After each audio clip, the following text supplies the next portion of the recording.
Lelo babilembo nini se présentera na banzoto na biso ba ime na mutu azana femme de nuit soit mari de nuit.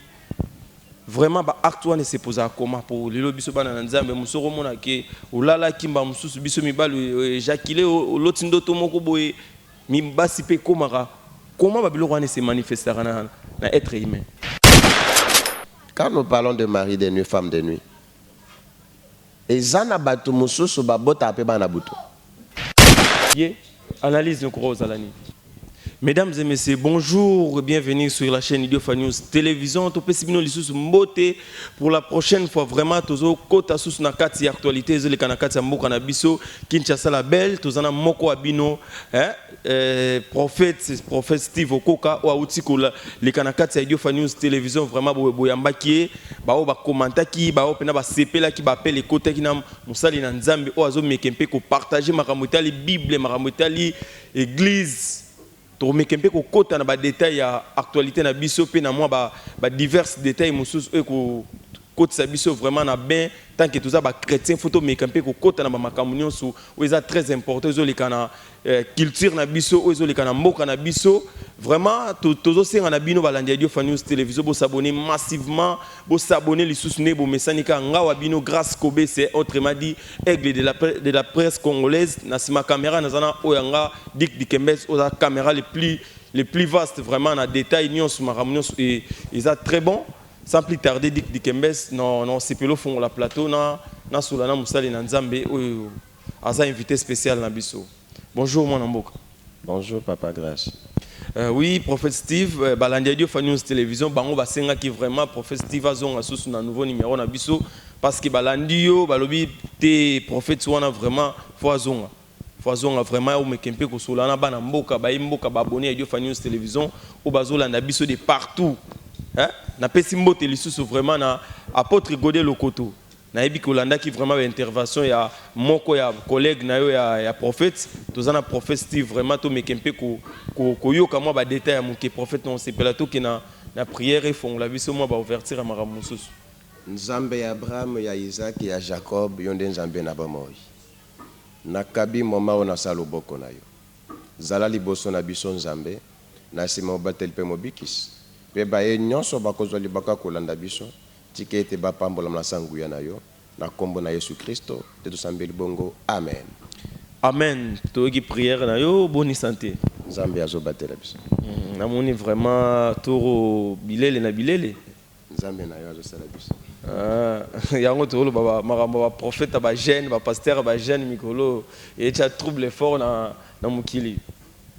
Prophète de Steve, tu as vraiment moko ya bino, prophète moko pasteur ya un grand homme, tu boy tout en combo, wa uti ko baba mambe belé par na réseaux sociaux par rapport ya ba ange. Tu lingto ba muke ange vraiment on nzamba ki la bazana sextine bazami bali to bazabasi. Merci beaucoup Papa Grâce, et merci na ba abonné nyonso à Idiofa Télévision. Ba nyonso bazuli bakwa olanda biso na numéro oyo. Nazar représentant le Galia International Ministries Grâce Divine. Merci beaucoup Papa Grâce. Nasena moi makambo ezebele. Renommé ya mutu elingelo bateke mutu ebi makambo na Nzambe. Parce que il faut que batoba comprendre c'est quoi d'abord un ange. D'abord ba ange baza ba être spirituel. L'ange, il y a moins ça à la tête, il y a mon bal à la tête. Mais un ange peut porter un corps.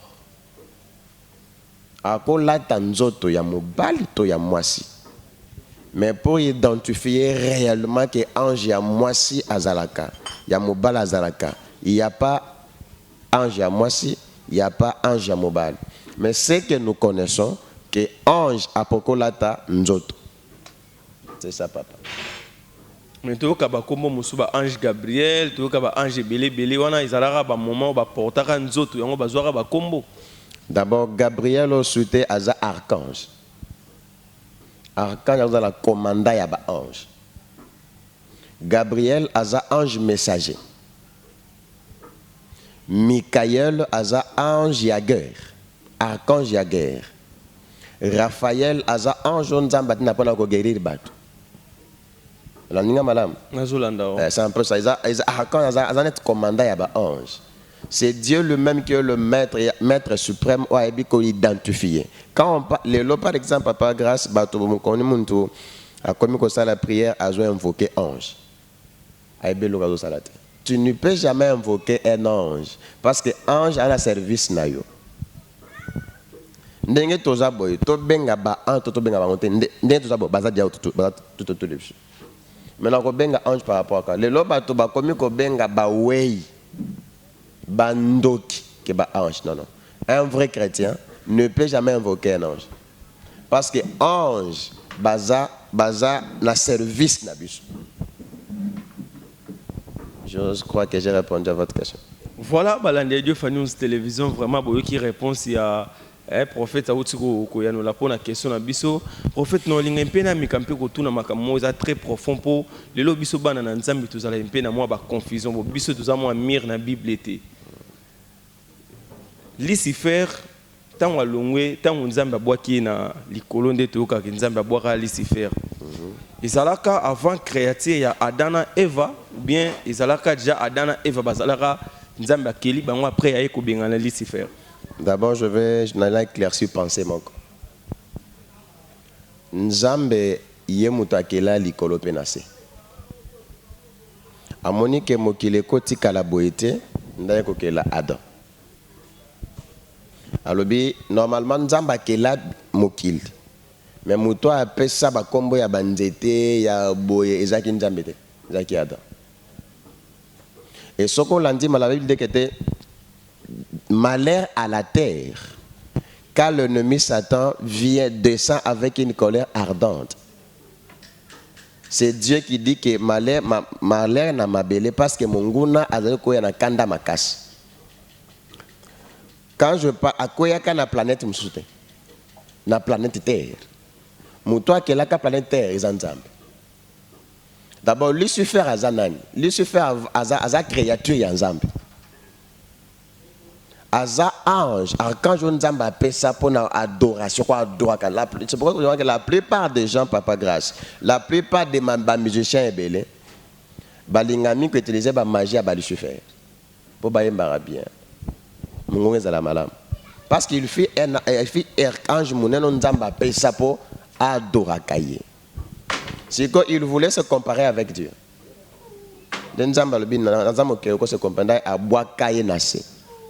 Il s'est précipité. Parce que la terre a existé avant qu'il lui vienne. J'ai répondu à ta question, mon papa. Voilà, kasi balandi non, balingaki mo éclaircissement parce que tant que tout le monde a Adam et Ève bazalaka menacé, bazalaka attaqué par les diables ou toyoka serpent. C'est que Lucifer bazalaka vraiment débit na déjà pour attaquer Nzambe avant toutefois quitter et place bazalaka na Nzambe. D'abord papa grâce au foyer que tant Nzamba keli mokili ache Adam et Ève ache mobeko na ye. Et na kati ya Eden ezana banzete ezana condition Nzamba te okosimba oyo okosimba ote. Sikoyo tango Adam a ébisi, normalement c'est Adam qui a été informé. La femme a été formée. Parce que quand Dieu parlait avec Adam, la femme n'était même pas là. Tango sikoyo Nzambe aye kolalisa mobali pongi pa longola kota sala mwasi. Nde siko Satan croyait soka et pas Adam. Adam ko se détela fala qu'il n'est pas mwasi. Le diable c'est le séducteur. Il le savait réellement que Adam est comme Nzambe était. Mais il voyait seulement qu'il va désobéir dans la voie de Nzambe. C'est pourquoi la plupart des gens aujourd'hui, Papa Grâce, bazo bika bika en Nzambe était pourquoi? C'est parce que bazo désobéir la voie divine, bah c'est laisser faire la tinate. En réalité, diable c'est nako benge séducteur, oazo séduire bat non pas na bonheur ya mutu, mais na malheur ya na perdition ya mutu. Mais le tout le monde a raillé moko Lucifer riwana zingonga ebele pour banda ya kotaki banda époque ya Adam et Ève ti lilo azo résister. toyoka ba mateya rokende azuba ne belé oto ebiki azokoka rokende te nzambe pe atikaka ye abandi attaque depuis ti lelo yo azosilisa pe bana na nzambe. Papa grâce Lucifer aleki nzambe na makasi te.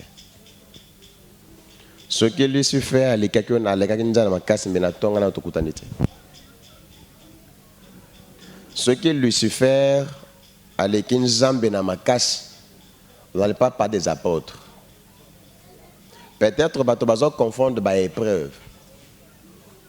Ezate lelo papa grâce azo luka voyage azo amonte que Lucifer aza makasi. Ezate que papa grâce a bali a luka mwana azo yate que Lucifer aza makasi. Soko tali malamu na réunion ya bassin on nzamba sangisi bassin, la Bible dit na kati ya réunion ya bassin amoni Satan na kati. A posé Satan mutuna aibisiye. Yo outi wapi. C'était lui-même le créateur n'a détecté que Satan dans la réunion. Alors bien na outi ko yenga na mokili. A posé question. Est-ce que moni mosa na Job te. Alors bien na moni aza santé malade et puis a bakisi parce que yo mto battre la caille. Na pensé à diable à quand qui était ce qui peut-être nzamba longoli bozui. Alongoli bonne santé, alongoli nyonso, c'est que Job a ko servir nzambe te. Nzambe lokola yebi mosali na ye. Alobi na pesion zoto na ye. Mais ko simba molimo na ite. Muto azolo beza mopagane te. Muto azolo baza ba ange ya Lucifer te. Muto azolo baza nzambe mokeli ya Satan pe mokeli ya Job. Alobi soko pesi ngaton. Nzambabi n'a pas eu le temps. Mais chose grave, ne touche pas à son âme, à sa vie. Satan peut être. À Sakai na Job na ndengenyon. Tu es comme na tel point que moi ça est bisa mobile naïe. Alors bite. Ba passe eleki. Maudire attend Zambe oyo. Atikyo natan oyo. J'aime la réponse de cet homme. Alors bi je sais. Papa grâce. Alors je sais c'est une foi impossible. Je sais que mon rédempteur est vivant. Il se levera le dernier. C'est que je suis en train de voir, ce sont des choses passagères. C'est ainsi David Azoloba. Même si je marchais dans la vallée de l'ombre de la mort, moi David, je ne crains aucun mal, car je sais que l'Éternel est avec moi. Mais la Bible n'a pas dit quand je demeure. Non, non. Il y a la différence, Papa Grâce, entre demeurer et passer. Si je passe dans la vallée, c'est que Bitumbe Koya na katia idiofa télévision. N'est-ce pas? Mais vous allez la demeure. Bitumbe Koya na katia via Papa Grâce. Et ils allez la demeure. Ce sont des choses passagères. Ils ont biloko écolique. L'échec est un événement, mais l'échec n'est pas une destinée. J'espère que j'ai répondu à votre question. Voilà, banana nzambe na moni vraiment balanda Dieu News télévision batikali pena trop silence bazolanda. Mwana mboka prophète Steve to mekempe kokota moi mukena ba actualité ozo tourner vraiment na mboka na biso to uta komona to komona départ voyage ya président na biso Fachi Beton atamboli ba mboka belé ti na Israël akio komati côté Jésus-Christ bakunda ye bon. Pour na yo analyse na yo tant que musali na nzambe eza vraiment pour la bénédiction à pays ou bien ça pour la visite personnelle. Et je vais signifier ici que je suis apolitique. Mais je peux ça analyse la musali na nzambe. Déplacement ya mokonzambo kana kacha Israël. Je peux appeler ça un déplacement prophétique. Je vais m'expliquer pourquoi. Depuis que tozalaka na époque ya Zaïre, depuis naba république nyonso eleka mutu moko te azwa mboka akabango na nzambe. C'est eza acte moko ya pamba te Papa Grâce. Eza acte prophétique. Pour mutu a comprendre il faut dans la prophète. Na sens ni na tango ya Mobutu a rejeté Israël. asala alliance to relation à Égypte. Mais la Bible nous dit ceci, Papa Grâce. Allah que la mamabe oya komodir Israël, apambola ma oya kopambola Israël. Olandinga madame. Oko remarqué na batangwa kala na mboka na biso. Sozaka na ambassade à Israël. Le démarche ya mokonza mboka azosa la réconciliation entre RDC na Israël. C'est prophétique. Les lois, vous remarquez que l'ambassade d'Israël est comme la RDC. Makambo existate. Makambo est salemate. Et déplacement, je vais vous dire une chose, Papa Grâce. Soko que na France, au kuta mundeli mombo nda pesa kombo ya France. Soko que na Belgique, tu vas rencontrer, il y a un certain monsieur nda découvert pesa kombo ya Belgique. Soko que na Angleterre ou na Londres, tu vas remarquer, il y a un monsieur qui a découvert cela. Mais soko que na Israël, mutu mokota koyebisa yo, qu'il y a un Messie appelé ça comme Israël. Mutu appelé ça comme Israël, c'est Dieu lui-même. C'est pourquoi Israël zamboka ya Nzambe. C'est une terre de promesse. Et Israël l'élo. Israël yamoli mosala RDC. C'est pourquoi Fatia la démarche n'est positive. À réconcilier Israël na Congo, afin que le développement ya mboka est à la réelle paix équitable. Et avant que ba établir ambassade ya Israël na Congo, tout ça qu'a prié mon Nzamba révéla kabiso. Ya on a pesi mbot na papa na ngamboli apôtre Augustin. Nzamba révéla kabiso. Toké que ça la prière n'a parlé du peuple. Il y a qu'on réconcilier d'abord spirituellement RDC na Israël. Tout ça va démarche nyons. Tout ça kana conseiller chef de l'État. C'est lui qui a représenté mon Konzamboka na nuit de prière. Tout ça là va prier. Après un temps, on va établir et ambassade à Israël. Israël RDC Mboka Nzambe. Que les gens ne voient pas des bazomona. Papa Grâce. La Bible dit, là où Abraham tu vois, je te donnerai. Mais il n'a pas dit là où tu vas regarder. Il y a la différence qui existe entre voir et regarder. Ba peuple qui noa bazo regarder mais bazo monate. Mais apparemment la prophétie na bino tout le monde on était comment différente. Soko tali kuna ba prophétie mususu prophète de la nation de Nile na pese mbote bisika zali ba prophétie na yo mususu koto pe ba prophétie mususu izalaka confusion nzambe achaka bino ou bien izalaka ki ba trouble moko boye poto uta la pe tango président Fatia zalaki na début ya mandat mona mboka pasteur Walesa abimisaki pe ba prophétie na ye sengaki Fatia kende apesa ba dim moko boye ba monta moko boye mena monaka et puis ça m'a pété, tu le tout le monde a fait réaction finalement. Papa Grâce, merci na mutuna na yo. Oyebi mutu oyo asambela na kuko aleki na mutu azo na caméra. Soki otuninga sujet oyo te na naibiso te ke tsansambelaka pona mboka avant makabo esalem. Dans la caméra, il y a des archives, les alliés. Mais on ne peut pas seulement que les cas, non. Au moins, Joseph d'Arimathée, azalaki disciple, il y a Jésus en cachette.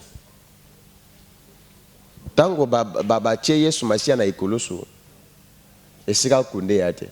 Ata Jean zalaka nangote, ata Pierre zalaka nangote. Joseph d'Arimathée, parce que na Israël, so muto na mbongo osomba tombe na ye. Ya mukolo ba okunda ye ba chaiwana. Alobi na komona mokonzi na nga boyete. Azwa tombe na ye asedango nzambe. Mais il était un disciple en cachette. Papa Grâce, ce que fait la personne, ce n'est pas le public, c'est le cachette. On a remarqué tango bao luka Saoul na foule. Saoul a batamari na sima ya barque. Ce que tango azo telema à l'équipe banyo sur la moulaye. C'est que la personne qui prie en cachette à l'équipe muto azo tiamake la sena marqué le partout. Comment ça fait-il que pour l'année ni tango muto azo pesa message ya mboka Allez, à la télévision. Karasoki est salé, Karasoki est Monique est salé. Il y a des pasteurs rebelles, des opportunistes, des opportunistes par exemple. Ah, na Kinshasa. Rebelles Bazali. Ce qui par exemple est le salami, Albina Sakolak. Mais pourquoi vous avez le salami à la télévision tekete, na tant qu'il il y a tant, il y a ça, il y a ça. Tout garder l'archive. Ils ont raté. Mais donne-nous le temps, image au Sakolak. Des choses que moi je te dis, na encore pesa mon téléphone anga sikoy. Ba image ya pas du peuple, to sambela pona mboka. Avant ba établir ambassade ya Israël na Congo. Na ça na mon téléphone anga. Na ko pesa batu bana. Et to le kate pona olobela yango. Et to kenda ko senga mbongo te. Et je veux aussi te dire une chose, na outi na mission de service mususu. Andaoya musalanza na yo sambi pona mboka. Toqué une ordonnance présidentielle. Tolégué la télévision. Je vous assure, Papa Grâce, croyons, ces pays et Kobong. Balinga. Et bon, déjà spirituellement. Ah, maman, trop bon. Tous en assurance, car moi, je prophète, nous avons vraiment la question. Moi, si, à Bakouk, Bénit Kwezon, bonne guérison, Bissiko Zali. Nabi na lingi vraiment bika pasteur a osambela na suka pona yo prophète pardon. Abiki déjà ce gars lelo babile monini se présentera na banzoto na biso ba imer na muto azana femme de nuit soit mari de nuit vraiment ba acte wana se posa comment pour lelo biso bana na nzambe musoro mona ke olala kimba mususu biso mibalo Jacques loti ndoto moko boye mibasi pe komara comment babilo wana se manifestera na être humain. Papa Grâce, merci. Et napesi moi nangai ana États-Unis à pasteur Adrien, que Dieu te bénisse. Lelo na ebisaka bato boye Papa Grâce na majuna zolanda biso oko boko la kulona na ndako moko boko la famille de nuit na mari de nuit. Ah bon? Ouais.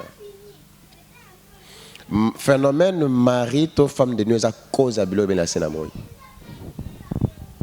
Papa Grâce, les lots battu belé bazali kobika ba maladie incurable on a kalizalate. D'abord d'une autre manière on parle mari to faisaba ezaba homme spirituel. Ezana ba cause belé Papa Grâce. Oko remarquer ezana mobali mokote ana zoa makas koleka mari de nuit. Ezana mwasi mokote koleka zoua tel que la femme de nuit azati. Papa Grâce ce qui na vie na yo. Et c'est salemela yo ata une fois na vie na yo faut le délivrance. Au ko remarquer femme de nuit na mais déjà un phénomène compliqué bizarre eza na kat ya destruction ba vie abattu belé. Au ko remarquer malamu mwana mwasi ana processus ya libala na mobali na ye. So que mobali na ya na mwasi ya butu. Papa Grâce. Relation wana ekotikala jamais kozana kimiate parce que femme de nuit ana potata ka yemoko. So ka remarquer koza plus na ba prière. Abanda ko bloquer banzela na yo. Et chose grave aussi Papa Grâce. Quand nous parlons de mari de nuit, femme de nuit. Et zana batu mususu babota ape bana butu.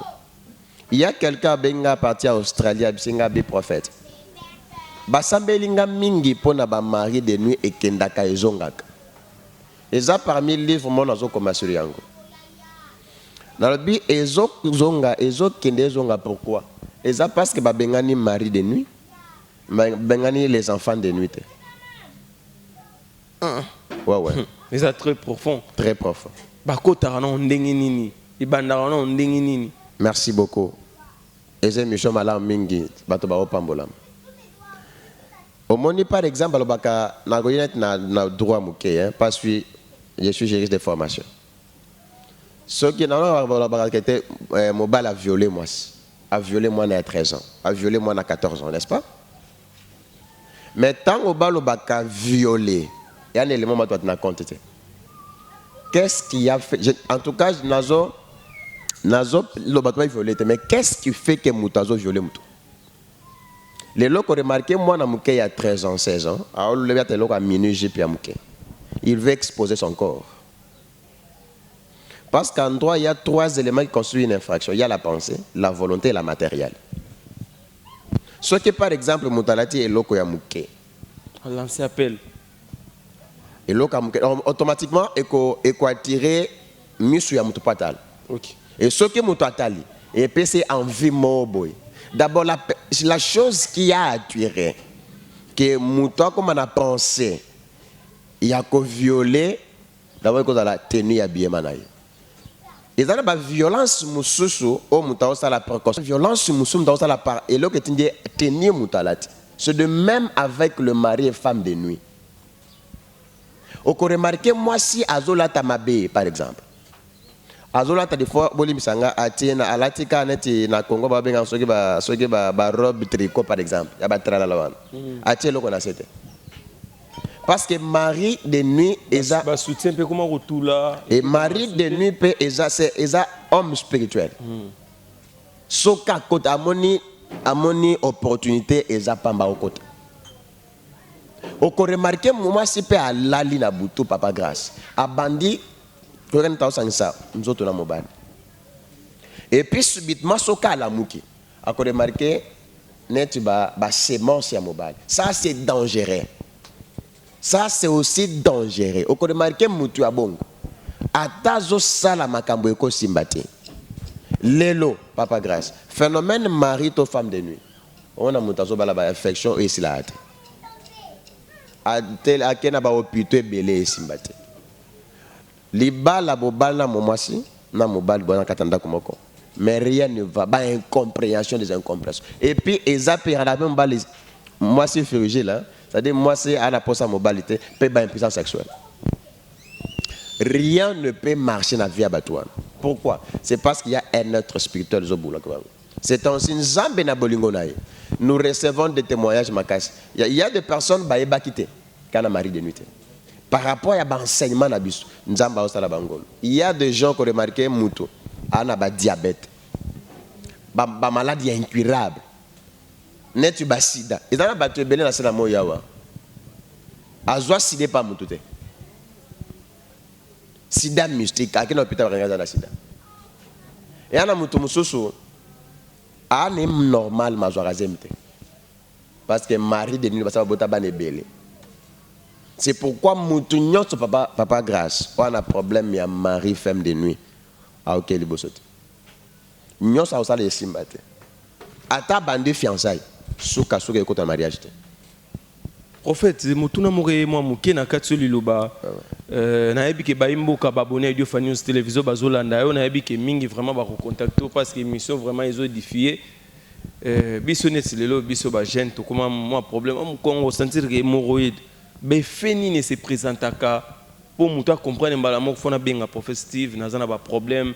Il y a mari de nuit, femme de nuit, be feni ni mutu fois sentir ni. D'abord qu'on remarque na mibali hein. Qu'on remarque la faiblesse sexuelle. Blocage sur tous les plans.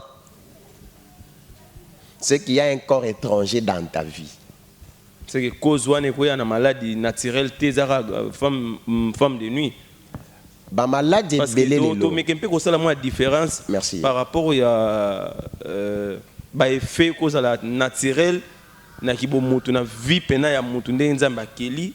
Na be fait koko ya na ndenge ya mulimo ya mabe moi ba différence on a pour mutu musa remona c'est comme si docteur appelle ça moi détail mais na spiritualité pour ba découvrir vraiment muta sentir que na komi na moi ba pour mutu musa ko za la peke ana moi ba faiblesse sexuelle parfois malgré ba to mona ba docteur belé ba rolia mabe ba mambo belé to mona ba docteur belé ba sexologue ba loba mais pour na tout découvrir vraiment que oeza en dehors ya makambo eza naturel ya nzoto ya mutu o ekoti makambo kindo ke koti.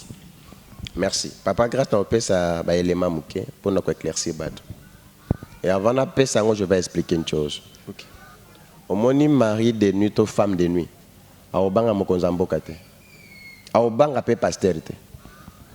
A obanga homme marié ou femme mariée te. Olandinga malamu. Nazolando. Et ça n'a pas ce exemple typique. ya bana zo encadré ya États-Unis babalani malamu bana kati ya ndako bolingo à mort. Un certain jour mobile na yake na anniversaire camarade na ye bavanga ndenge ezalaka bavandi mwasi moko aye abiso tonto za kitoko mingi abi non merci problème ezate ba échanger ba coordonnées abi ça va na ko benga yo tokutana papa grâce tanga zoya na ndaku na ye ba mana master ala tanga zola la zolota azo sangisa nzoto na mwasi wana etanga bango sangisa nzoto asutuki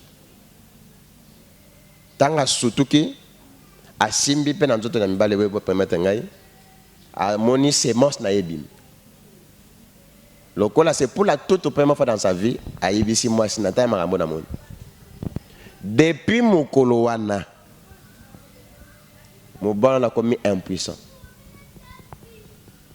Depuis mon coloana, incompréhension impossible dans le foyer.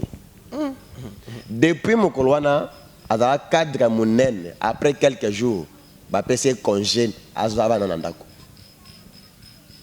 Mais à la canaille malam, à la bien. Ok, femme de nuit à côté na Katia Vinaï, à cause de toutes sortes que moi si wana kende. Puis à rendre impuissant, à rendre inutile à la société, à créer ma nuit na vie. Qu'est-ce qui a causé la femme de nuit? Tanga ebisinga, na bisete, femme de nuit à l'ékinzam nangouyati. Papa grâce, lelo, il y a un ami pasteur qui m'a appelé le matin, il m'a dit, ezana mutumo na poto a bengi, azo ebise qui a PC ba directive, asali angote, et par rapport à qui marambo ebisinga kusamite. S'il n'y a pas un bon diagnostic, il n'y aura pas un bon traitement. Et la plupart des gens croient, netinga, yana makamon zamba ibisanga. Papa grâce pobi kan zambe nanga, nati kotaki, il y a 3 principes à suivre. Oyo kan zambe, o salon zamba lobi, on dit mela yesu masti ya mokonzpe mobikis. Même si tu as un problème et tambola kate, je vous dis na comment Zambé alliance à benganga et au tambola. Mais soko tosi principe wanate, o mata o kita tu ne verras rien. Ndengen Zamba tambola na Abraham, ndenga tambola na Isaac. Ndengen Zamba tambola na Isaac, ndenga tambola na Jacob. Izaba cause belé. Oko remarqué pe na kati andako na yo, ba jeune fille par exemple. Au sokole sous-vêtement au tandi libanda. Les actions qui 12 par exemple, on se rendre compte que ils étaient. Et comme on veut bien ce qui était. Et après quelques jours après, on est comme on a yango. On va nous remarquer ba mikusa, ba perte blanche et belée. Au tamboli ba infection. Au loti un jour, au sangi santo tombal. Papa grâce. Il y a des gens qui babiki na ministère nanga azui sida kindoki. To sambeli nzambe nzamba bikisi. Yango na ebisaka bato ebele. Pona o contacter nga avo benga nga sambela nzambe. Nzamba a convaincre yo que réellement c'est Dieu qui me parle. Ne m'appelle pas à la hâte pour m'appeler. Que tu sois convaincu parce qu'aujourd'hui on ne sait pas comprendre papa grâce qui est serviteur de Dieu qui ne le pas. Parce que tu peux sanger le comment la prophétie belé, il y a que na sakolaki. Mais on ne sait pas l'origine. Il y a les dons de la prophétie. Il y a aussi les ministères prophétiques. Je crois que tu vas comprendre. Il y a des gens qui ont les dons de la prophétie, s'appellent prophètes. Non. Dans Yango, phénomène où on a des causes belé à la vie à battre belé. Yango zamba loba na biso. Toza lokola ba clé. On ne parle pas, mais bilembo ya nzambe na biso nde eloba. Ezana mwana moboye dans les États-Unis. Partenaire na ya musala oyo. Mari de nuit akomaka lokola dra na ye to oreiller na ye. Ata zana musala. Soka lalima pongi ama repo muke. ata bakobaka somangi na mutu aogemise nda obima na mobali eye kosala ndenge nini eye kosala que azo régler du 1er au 30 et comment lokola bamisuni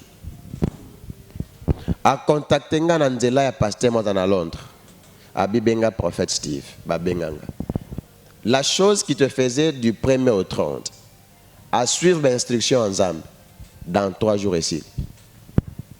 Aza partenaire numéro 1.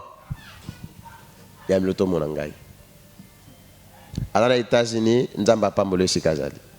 Autant que combo n'a été. Et Doxy. Servante Doxy, que Dieu te bénisse. Voilà, Balanda Dieu News Télévision, on est vraiment prophète. À côté, c'est un peu dans l'église, mais toi, l'émission est au Bossana. Ils ont créé ce mot vraiment prophète, qui est très important. Tout le monde est vraiment tribalisme vraiment et Bomaramboka.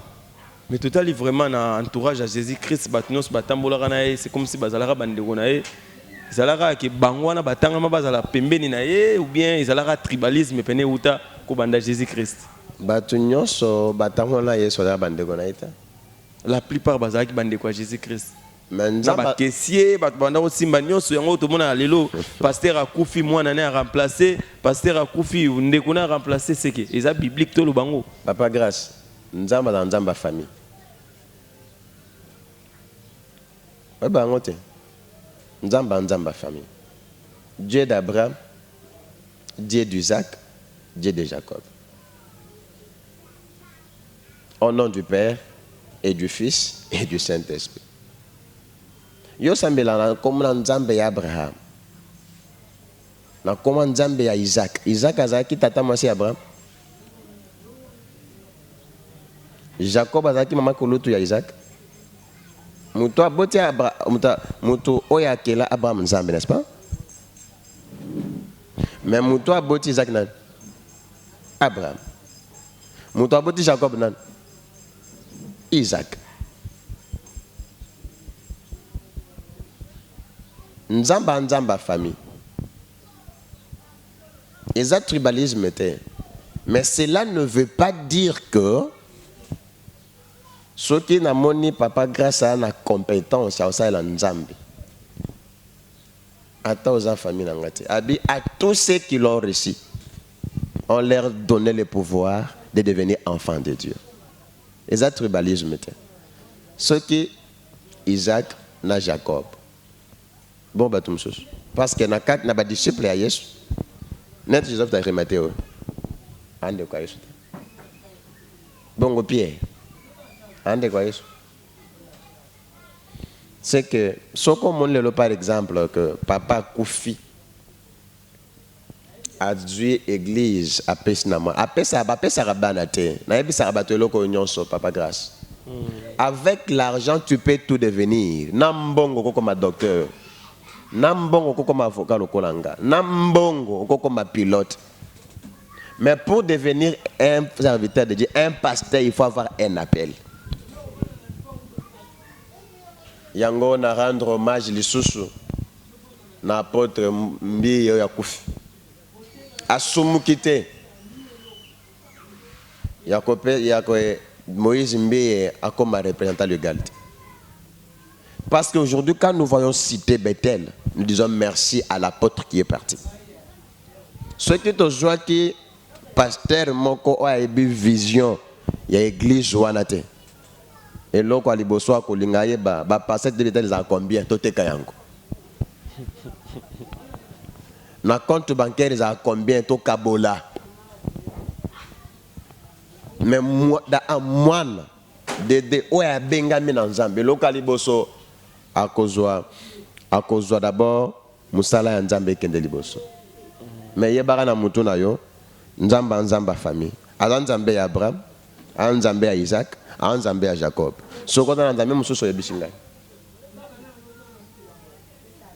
J'espère que je vous ai répondu. Voilà, na pesimbote vraiment na Tony mi la docteur kuna na Bruxelles, na pesimbote lisusu na la belle Janine Vicard, hein? Bambote belé vient na ngadi debi kukia bisiko zali, hein, balobi bota service DDK sécurité na pesimbote lisusu na boss et dit Poba, hein, homme d'affaires, Bambote Bisiko Zali. Balanda Dio Fan News Télévision, toujours chité déjà dans l'émission na Bisso, mais on mekepeka retourne à question moi moi qui songi parce que prophète Steve Aza mon amboka kurampe ko yanu la Bisso.